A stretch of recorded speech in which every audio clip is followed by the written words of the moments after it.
Sneakers and Cleats, the podcast. Welcome back to the Sneakers and Cleats podcast. This is the first day of February, gentlemen. Thursday, February 1st, episode 72. Gentlemen, how are you? Don Harris, Chuck McGinnick, as always.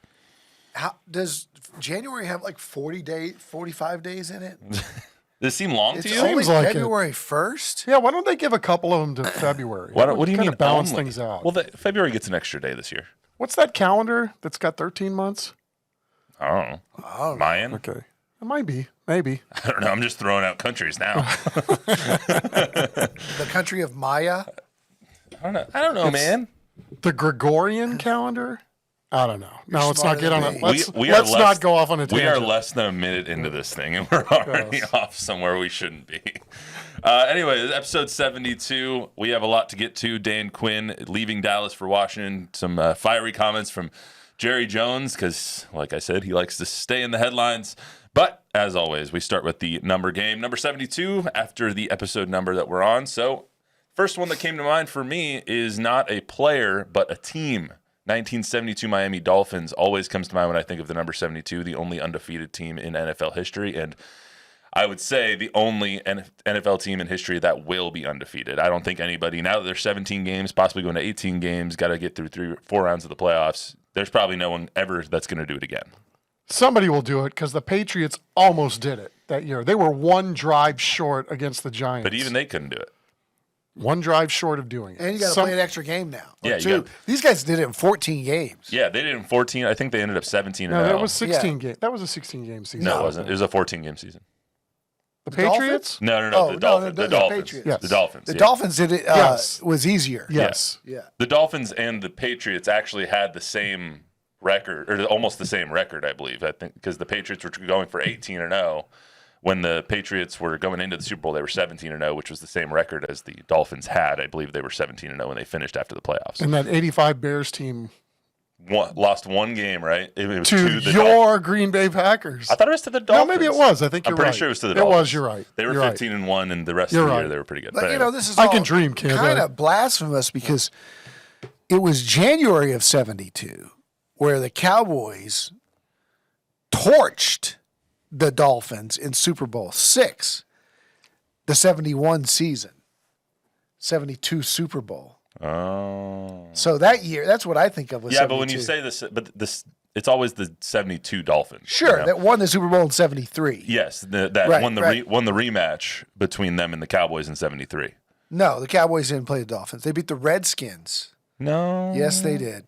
Believe me. Oh, come on. It's not like you were alive then. Oh, wait. They beat the Redskins and the Garo Yepremian backwards. Yes, the left-handed pass. Yeah. Right? The blocked kick. He was right-handed, but he tried to throw it left-handed. And who intercepted and returned for a touchdown? That I couldn't tell. Mike Bass. Okay. Of the Redskins. All right, and then we also had Ed Too Tall Jones. He played 72. He wasn't. I don't think he was there in 72. What was the final he was in that game, by the way? 74. 14-7. Yes, it was. It certainly was. Ed Too Tall Jones, 15 years for the boys. Oh. Tennessee State. Why are you so good at that? I don't know. He played for 15 years, won a Super Bowl with the Cowboys. Chuck and I both played against Ed Too Tall Jones. Did you? We did. That's right, in that basketball game. That's right, celebrity basketball game. How'd you guys do? I got my butt kicked by Robert Newhouse. And I got knocked on my butt, but I can't remember who did it. There was a big offensive lineman. Oh, God, I wish I could remember his name. And, yeah, that did not end well for me. I thought, it's all for charity until you go up against Robert Newhouse took it seriously. He was athlete. guarding me like he thought I was Kobe Bryant. Yeah. He pushed me around. I was like, oh, man. Competitiveness, man. Very much so. And then the last one that I had down for players, at least, is Carlton Fisk. He was not 72 when he was with the Red Sox, but when he went to, the White Sox and the Yankees, he was number 72. I actually have a signed ball from Carlton Fisk because I am a Red Sox fan. I always have the waving of the pole in left field in my head. So what number was he with the Red Sox? 27. 27. It was just inverted. Yeah. And then also in 72, the Washington Senators moved to Dallas, became the Texas Rangers. Moved to Arlington. Yes, moved to the Dallas-Fort Worth area. True. Became the Texas Rangers. The stickler. Yeah. No, I'm just saying Arlington. You remember that old Arlington? The guy in the class that's the stickler. You remember the old Dallas Cowboys are actually in the Arlington, original too, Arlington Stadium? It was do. just like a high school stadium. It was. It looked like County Stadium in Milwaukee. I think they were both made by the same dude. And then ending on a somber note is Roberto Clemente also died in 72 from a plane crash near Puerto Rico when he was on his way bringing relief supplies to the Nicaraguan earthquake victims. So let's get to a little bit of a lighter note and get to what we're talking about today. Just about an hour ago, we're recording this at film at 11 o'clock. Putting this on film. Putting it on film. We actually have a lot of film and old recording devices over here. But anyway, about an hour ago, Dan Quinn has accepted the job as the Washington Commanders head coach. He will become a head coach for the first time since he was in Atlanta and lost the 28-3 infamous Super Bowl, lost the lead to the Patriots, lost 34-28 to Tom Brady in the past. In overtime. Once the game went to overtime, it was over. I mean, the Falcons were gassed, but that's besides the point. He leaves Dallas after 3 years and a lot of accolades for a good defense. So very much so. Gotta ask you guys, good or bad for the Cowboys? Well, here's what I'll say. I was pretty much resolved to the fact that Dan Quinn was going to leave them for a head coaching job at one point or another. Inside the division makes it juicy, because the Commanders, Washington. I'm old school, so I still see Washington as the biggest rival. I know the Giants and the Eagles are probably the biggest rival now, but for me as a kid with the Cowboys, it was always the hated, evil Washington Redskins, and for him to be coaching in the division against Mike McCarthy, I just find that that's going to be some storylines a couple of times next year. That's going to be fun. I agree.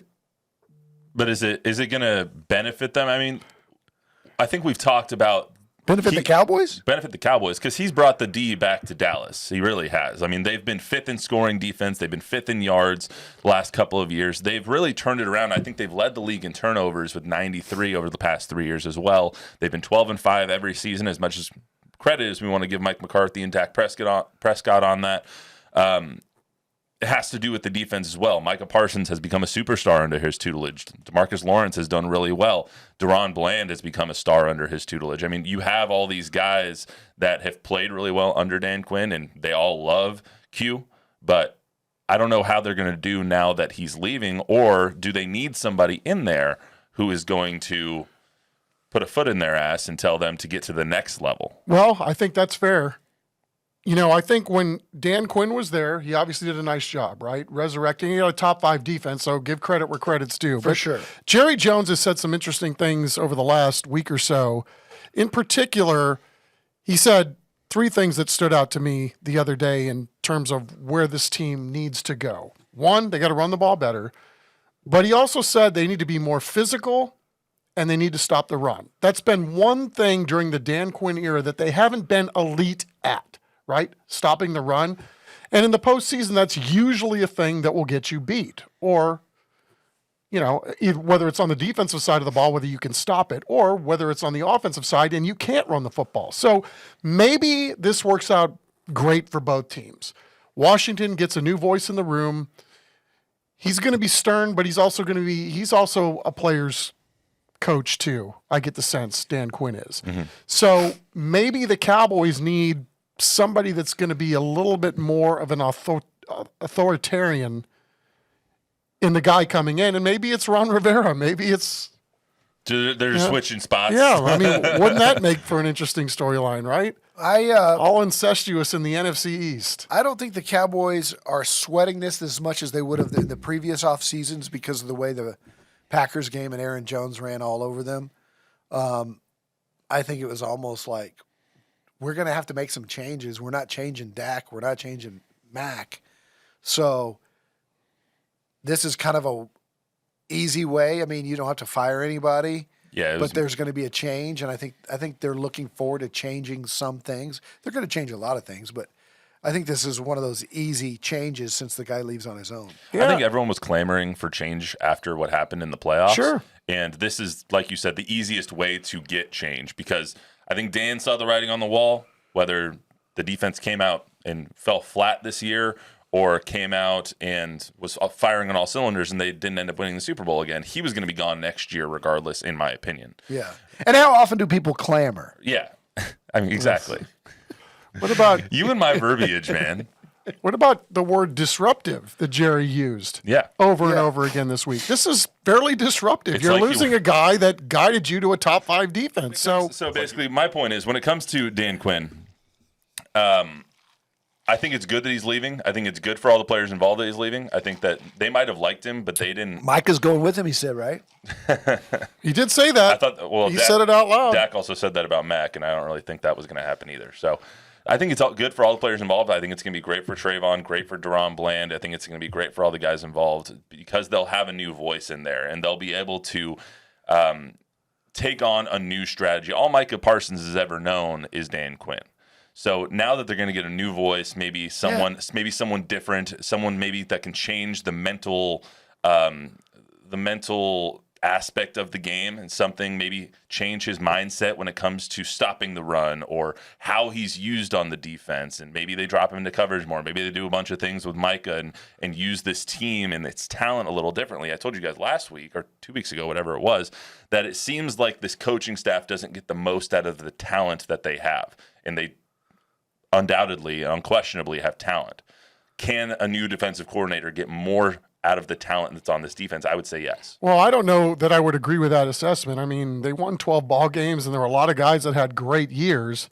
Now, they clearly didn't get the most out of them in that playoff game. So I guess that's where, as an organization, they've got to figure out, how do we change the dynamic once we rip off 12 games and put ourselves in the 2 seed and then get to the postseason? I don't know what the answer is, but it's obviously happened enough to where they got to figure something out, or you're going to keep repeating the same types of scenarios. I know what it is. No, I'm just kidding. I will bang this drum forever until they get a quarterback with a clutch gene, which they don't have. No, they don't. And look, I was looking at this the other day. Like, Lamar Jackson is great. He's going to be the 2-time MVP. He's 1-3 in playoff games. And Josh Allen's great. And Dak Prescott's great. But what's Dak's playoff record now? Like 2-6? Not good. Not good, Jim. And then you got a guy like Brock Purdy, who's the last guy in the draft, who has he's like my size, like 5'10", 185 or whatever. He's not that small. Whatever. He's 6'1", 6 foot. Oh, look. He's not Troy Aikman. Anyway, he's got a clutch gene. Twice in these playoffs, he's drive your team right down the field for the game-winning drive. He's 6'1". He's 6'1". So, anyway, I think they win 12 They'll win 12 games for the next 5 years. Doesn't matter who their defensive coordinator is? Well, no, it does matter who their defensive coordinator is. But, I mean, I think Dak Prescott is a very good quarterback capable of winning 12 games for the next 5 years and then losing every year in the divisional playoff. You know who I could see them bring in? And I think it would be a controversial hire just because of his lack of success as a head coach, is Brandon Staley. I could see them bringing in like a young defensive mind who now doesn't have to worry about his nonsensical fourth down calls and time management restraints. He just has to worry about the defense. And one thing Brandon Staley can do is coach ball. He can coach defense. But didn't they have defensive troubles? Because he was the head coach as well. He was the defensive play caller and the head coach. It's more to deal with. He was a really good defensive coordinator when he was with the Rams. Interesting. So I wouldn't put that past as Coach long as he didn't McCarthy. have to talk to the media. Yeah, no. He shouldn't talk to the media. He shouldn't call timeouts. And he shouldn't go for it on fourth down. Well, talking to the media is a requirement in Dallas. Quinn did it every week. Once a week. That's all you got to do. Everyone usually puts their offensive defensive coordinators up once a week. But I think ultimately, I think it's a good move. I think it's a good move for Dan. I think it's a good move for the Cowboys. I think both teams had run their course, and this is going to be a little bit beneficial to all of them. We'll have a revenge game. It's probably going to be the last game of the year here in Dallas against Washington. So we'll see what happens next year. Maybe a Thanksgiving Day game. He comes back to Dallas. I don't know. It's going to be one of the two. Let's get to Jerry's comments. So for people who don't know, I don't know why you wouldn't, but Jerry is the GM and the owner, which means that Jerry goes to all the things that normal GMs would go to. Usually you don't see an owner go to a Senior Bowl. But because Jerry is Jerry and Jerry is the GM, he goes to the Senior Bowl. And, of course, there's no one else that all the media wants to talk to besides Jerry Jones when they're at the Senior Bowl. He talked for almost 30 minutes the other day because he loves to hear himself talk. No, I think it's because there's genuine interest too. I mean, here we are. We're 2 weeks before the Super Bowl, and everybody's talking about the Cowboys. I mean, just the way he wants it. That's what he does. Yeah, but we don't have to not talk about him. I mean, that's the thing. There's interest, and luckily for us, he will at least go out and share what's going through his mind. I'm not complaining about it because it helps our shows. And he gave a statement. When he kept Mac. He gave us a long statement. Well, this is the first time he was available since then, so people have questions. They got questions about Dak's extension. I listened to the whole 30 minutes, and he purposefully confused the crap out of everybody there about what he wants to do with Dak, whether it's extend him, whether it's add the dead years, whether it's do nothing. He went as far as you could go to just have people going, what? Certainly I'm not going to speak about a contract, but we'll tell you that nothing that I say about any particular player's contract. And it was like, and at the end of the day, it's like, we're not going to do anything that will preclude us from signing CD, Micah, and Dak. But that doesn't necessarily mean we extend Dak, but obviously they can't do nothing because then they would not be able to sign Micah. So it might be option number 2 where they add the dead years and they just roll the dice because he did say the words all in. So a couple of things off that point. The one thing that he said about Dak, which I'll move to the front here, is he said, we will go as far as Dak takes us. And this year we went as far as Dak could take us. That was a whole ass indictment on Dak Prescott. He could only take us to the divisional round is basically what Jerry Jones said on this the other day. He said, I'm all in on this next year. We're going to have Dak as our quarterback, but we went as far as Dak could take us, and next year we'll go as far as Dak can take us again. That's not a ringing endorsement for your quarterback who you're about to give $55, $60 million to again. But I wouldn't. I mean, just at his age for a bunch of different reasons. But I think you have to kind of learn to read between the lines with Jerry, and I think some of what he was saying, if I'm reading the leaves right, is that you can't just rely on a quarterback to win you ball games. You got to have a running game. You got to have good receivers. You got to have it all, right? You got to have an offensive line that's good and solid and sturdy and all that other stuff. So there were 3 things that he said that I alluded to earlier.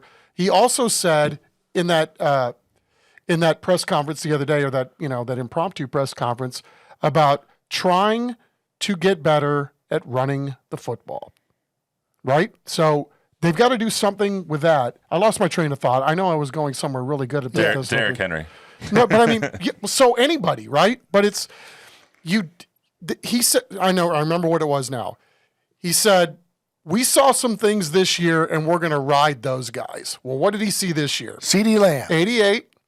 And who's the other guy? 11, right? So they're going to do everything in their power to make sure that those guys and their role on the team is elevated more so than it even is now. Okay, so in order to sign those 2 guys, you can't do nothing with Dak because he counts so much against your cap. That would lead you to believe that they're going to extend him, which was what everybody said for the last year, and that what they planned on when they gave him this first contract. So it's been in the work for 3 years that they were going to give him an extension. However, salaries in the quarterbacks have gotten to the point, and Dak's age and inability to close have gotten to a part where I think option C is now on the table, and that is you add another dead money year or 2, which you're going to pay for down the road. But in the meantime, it allows you to sign CD and Micah and go, quote unquote, all in on 2025. Dak gets paid. He's making great money. If he leads you to a Super Bowl, you can re-sign him, but He's a unrestricted free agent, and you have to outbid everybody else who's gonna come in. But who's gonna outbid him at that point? If he doesn't lead him to the Super Bowl, or even if he does, he will have a line of suitors out the door. Well, then, but Jerry's gonna at that point could justify giving it to him. But we keep talking about his age. He's 30 years old. He's not Peyton Manning's age. He's not Aaron Rodgers' age. But why People would were you lining give up a out the door for loser Aaron 6 Rodgers. years? Because he's still a top 15 quarterback. Are you telling me that the You Commanders... think he's going to be a 6 years from now? He's going to be. His game isn't Lamar Jackson's game. He's not a running quarterback. You'd extend him. I wouldn't extend him personally if I was the Cowboys, because I think the Cowboys know of all people what he is. But I think that if you're a team that doesn't have a quarterback right now, you would be lining up out the door. Of course, there will be other teams that do that. If he made it to free agency, he would be making $60 He would be the highest paid player in the NFL. Maybe. So I mean, there's probably a good chance that you're right on that. But for the sake of arguing, if you're going to kick all this money down the curb anyway, how functional are you going to be as a football team if you've got dead money on top of, a quarterback? And again, I say age for Dak because to me, he moves differently than he did when he was a rookie. And Jerry specifically brought There's up age on that guy. Jerry specifically brought up Brock Purdy and other teams around the league who are doing it with guys on rookie contracts. They have Trey Lance on their roster.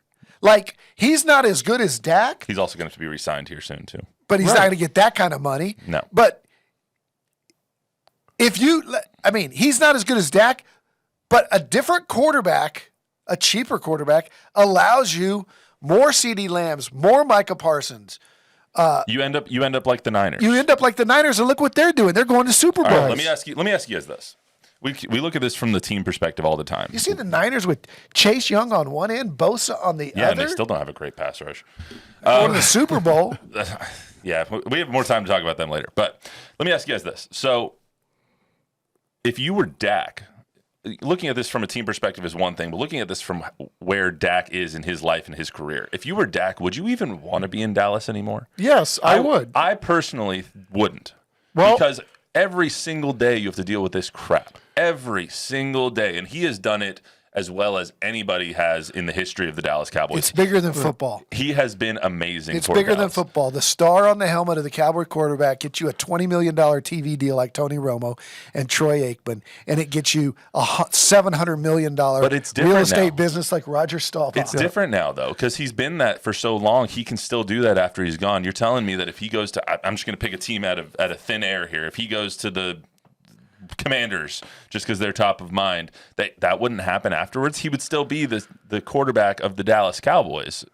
The former quarterback of the Dallas Cowboys. He still has all these chunky soup commercials. He still has all these things. Maybe. Right. You don't need that at this point. Well, you don't need all this crap that comes with being the Dallas Cowboys quarterback. He wanted some of it, or you don't take the chunky soup commercials or the sleep bed commercials or whatever it is that you're doing. I mean, some of this is because he wanted it. You could pull a Tim Duncan and have all the superstar notoriety without all the nonsense that goes along with it if you just keep your nose clean, do your job.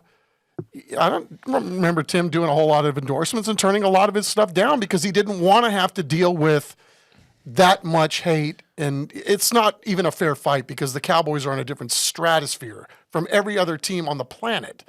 But some of this is... Again, I'm not going to feel sorry for him too much on this. Walk away from it. There's also something to say, though, is like, does the pressure get to him? We've seen the pressure get to him in the playoffs. If you're the Cowboys quarterback in the divisional round of the playoffs, it's different than being the Atlanta Falcons quarterback in the second round of the playoffs. It's maybe he would perform better in a different setting. Nobody knows that. Only he might know that. But if I was Dak Prescott, I would say, I don't need this crap. I'll play on the 1 year that I have. He has in his contract that he can't be tagged, he can't be traded. He has all the leverage. So he can go to him and be like, you know what? I'll play under my $59.5 million, and I'll be a free agent next year. But here's the thing. So everything that you just said, he's still under his current contract. He signed up for this contract. Now, after the end of this year, if he says, look, you know what? I'm going to take less to stay here regardless of whether they win a Super Bowl or not, but I don't want to have to talk.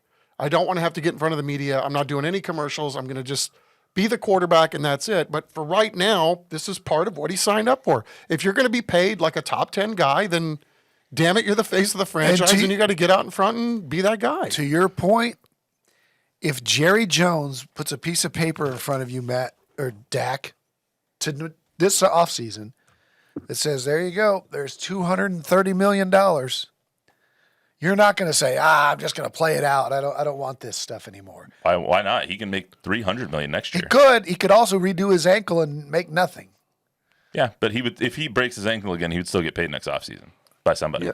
$230 million. I think this is where the pendulum is swung, right? So Dak had all the momentum and the pendulum swinging to his side the first time he went through the contract situation. This time he doesn't. It's going back towards the Cowboys. And so it's not like the Cowboys don't have options. I mean, look at the Packers. They let the great Aaron Rodgers go, and they made a playoffs with some guy that nobody even knew and played pretty well for the most part. So that's what Jerry was saying a little bit this week was, this is my translation. He loves Dak.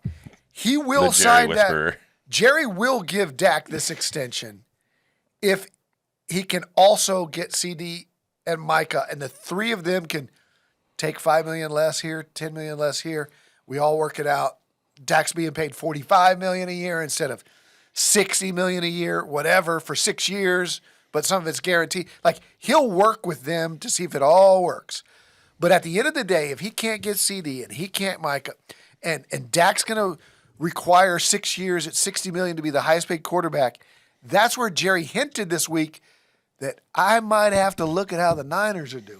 Maybe you know what he needs to do is look at how his players, family members tweet out, because you have Terrence Parsons, who is Micah's brother, saying that Dak needs to take $40 million or he ain't it. And then you have CD's mom tweeting out or Facebooking or whatever. Facebooking, wow, I sounded old. Or logging into that World Wide Web. Or going on Facebook and saying Dak ain't it and CJ Stroud is. It's like, Dak shouldn't have to deal with this crap because he's even dealing with his own boys' families saying he sucks. Right. I mean, at this point, it's like, why are you dealing? Right. We all have empathy for Dak, and I think we've all, for the most part, defended him through all of this. I mean, I've said all along, I like Dak Prescott as a quarterback, as a player, as a leader. I just don't like him at this price because of what it does to the rest of your salary cap. All those nickels that you're paying him are some money that's not going to somewhere else, like a Parsons or a CD. And those are the guys, you need those two guys to win because they're your difference makers on that offense. Let's get to one other thing Jerry Jones said before we get out of here. So he was asked about Bill Belichick. There's been a lot of speculation about Bill Belichick potentially wanting to go to the Cowboys. Jerry Jones even wanting him with the Cowboys. However, he kept Mike McCarthy. It turns out that Bill Belichick didn't get a job this year, didn't get a head coaching job. He still could be a defensive coordinator. I don't see that happening, but who knows? So it looks like he's going to sit out this season, Bill Belichick is. If Mike McCarthy doesn't do well, he could be a potential candidate for the Cowboys head coaching job next year. So Jerry was asked about Bill Belichick, and he said, quote, "I know him personally, and I like him. There's no doubt in my mind we could work together. None." I don't see that as something that would work, but what do you make of Jerry's comments? I don't know that it would or wouldn't work, but, there's a bunch of different ways you could pair this. Dan Quinn was a guy that took a team to the Super Bowl and was a head coach. And what did he do? He liked McCarthy. He said, okay, I'll come in, I'll sit for a couple years, and I'll be the defensive coordinator for your team. I'll do just that job. And then look what he did. Use that as a springboard to get somewhere else. There's a difference between Dan Quinn and Bill Belichick. No, 100%. But if Bill Belichick is a football guy and likes being in a football locker room and would look at this as a challenge, and I don't know that, I wouldn't certainly say that ego is anything that's off the charts with Bill Belichick in terms of bravado or, would he be lowering himself? Mike would never do that. I don't know. You can't sign the best coach of all time to your coaching staff and have him just right here peering over your shoulder the entire year. That was the dynamic all year. It was McCarthy running the offense and Dan Quinn running the defense. It was essentially, McCarthy's the one out in front. McCarthy wouldn't have a choice. Jerry it would be a circus. Bring it on. You want disruption? Let's do it, Jerry. Jerry loves that. We love it. And come on, Coach Belichick, please, just for a year, just to see Jerry's what happens. nickname and then if is it doesn't P.T. work Barnum. out, and McCarthy's in the last year of his deal, It would be an makes absolute circus. I think, which Jerry's nickname is P.T. Barnum. I think it's more realistic that Belichick goes fishing for a year and then possibly joins. Yeah, Yeah, he'll get into TV. Belichick's going to do something in TV. Yeah, he's going to do something in TV. It's a way to stay in the game. It's going to be him versus Stephen A. Smith on Get Up or whatever. I would watch that. But yeah, and Ron Rivera. I mean, that'd be another guy right there too. You know, would he be an option? Again, I just found Jerry's comments so interesting. Like this is what he does. He speaks for 30 minutes. We parse out every single word that he says for the next 3 weeks until he talks again, and then he does it again. And so we're just talking about him. He's man. You have to go back and listen to everything that he said and try to figure it out. He was looking at Clarence going, "Does that explain it for you?" And Clarence is like, "No, what you just said made absolutely no sense." Because half the time he doesn't know where he's going. I'm until trying he to gets give you the there. answer. he did the same thing with McCarthy before, though. When he brought Dan Quinn in, there were all the questions, and he kept saying, "I got head coaches that are coaching at different positions all through my team right now."